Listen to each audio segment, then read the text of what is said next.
Oi, meus amores, bom dia, tudo bem com vocês? Nossa primeira aula de história dessa semana.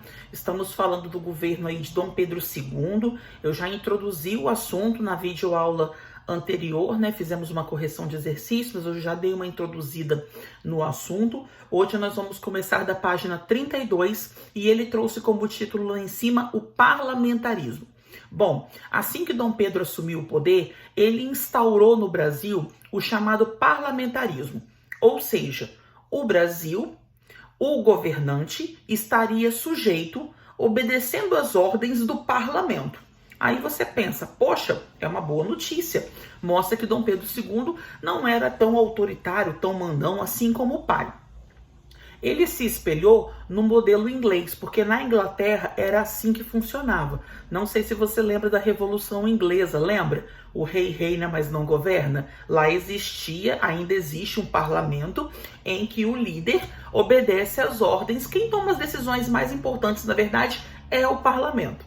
Só que aqui no Brasil, Dom Pedro se espelhou nesse modelo, mas não copiou rigorosamente igual. Aqui no Brasil foi implantado o que ele chamou de parlamentarismo às avessas.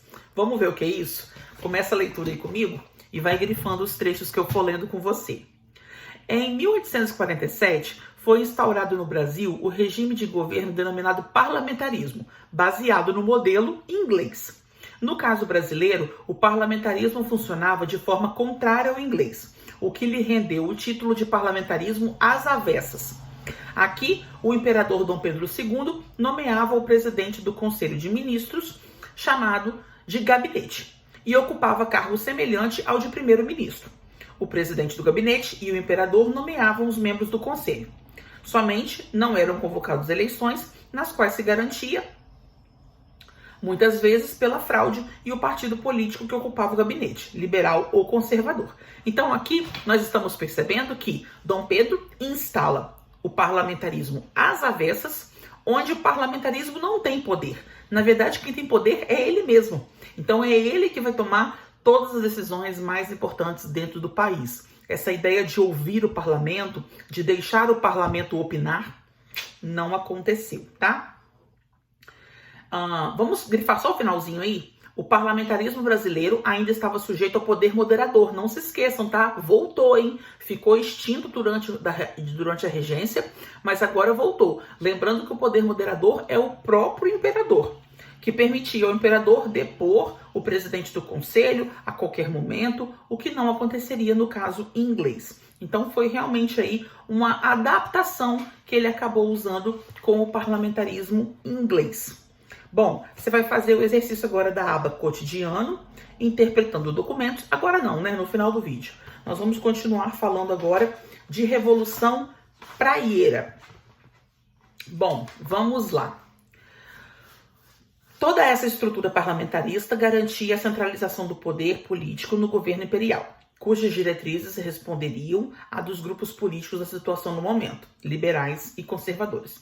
Bom, eu havia comentado com vocês que o segundo reinado foi relativamente bem mais tranquilo do que o primeiro, porque não houve tantas manifestações contra Dom Pedro. Mas ele enfrentou a chamada Revolução Praieira. Por que essa revolução recebeu esse nome? Porque o jornal que dava notícias sobre essa revolta ficava numa rua chamada Rua da Praia.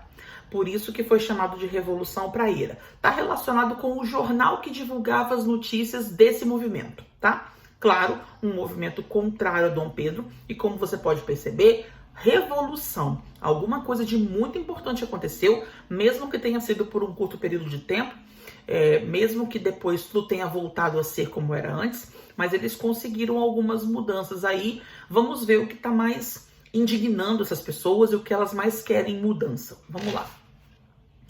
Em 1848, os conservadores estavam no poder e a oposição dos liberais deu início a uma nova revolta na província de Pernambuco. Aconteceu lá em Pernambuco, hein? Nela, o grupo político liberal era denominado Partido da Praia. Essa denominação decorria do fato do seu jornal, seu porta-voz, estar localizado na Rua da Praia. Então, na verdade, a briga começa aí entre aquela velha e antiga disputa política entre liberais e conservadores. Os conservadores estão no poder e os liberais, obviamente, não estão concordando com isso. Entre os liberais, havia várias divergências. Os membros da classe média intelectuais, chamados de praieiros, tinham um posicionamento mais radical no que diz respeito à centralização do poder político. Por sua vez, os grandes proprietários de terra e os comerciantes, chamados de gabirus, tinham posição mais moderada, próxima dos conservadores. Então começa a surgir uma disputa aí dentro do Partido Liberal. Alguns passam a ter uma visão muito radical, querem mudanças drásticas para dentro do Brasil, outras passam a ter uma visão mais moderada. Calma, vamos aos poucos fazendo isso, fazendo aquilo. Vamos ver o que vai dar. Após uma série de manifestações anti-lusitanas contra Portugal, na província, o presidente Antônio Pinto Chichorro da Gama foi substituído por Vicente Pires da Mota, integrante dos gabirus. Teve início, assim, uma grande crise interna. Vamos ver no parágrafo de baixo. Ao contrário de outras rebeliões e revoltas que ocorreram nesse período, a Revolução Praieira não se limitou às disputas entre liberais e conservadores.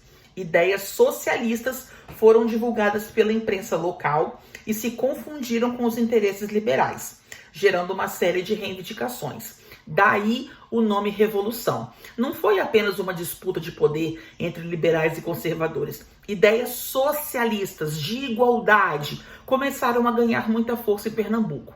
Daí que surge, então, essa mudança drástica, né? A famosa Revolução que você vê no título dessa revolta.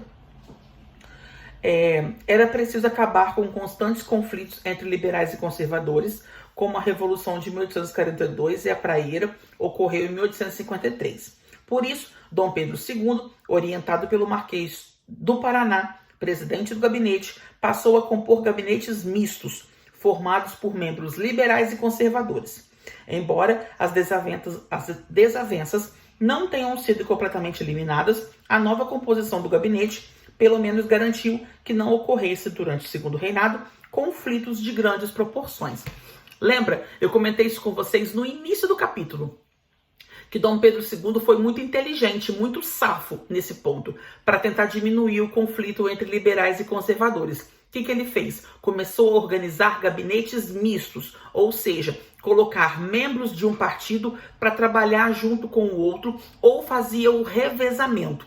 Isso agradava um grupo e agradava ao outro. Essa é a revolução, essa é a mudança drástica. Ele conseguiu agradar todos os dois lados, compondo esse tipo de gabinete, ok? Bom, ficamos por aqui. Agora sim, você vai fazer o exercício da página 32 e 33, que é a aba Cotidiano e Interpretando Documentos. Beijo, a gente volta já já. Tchau, tchau.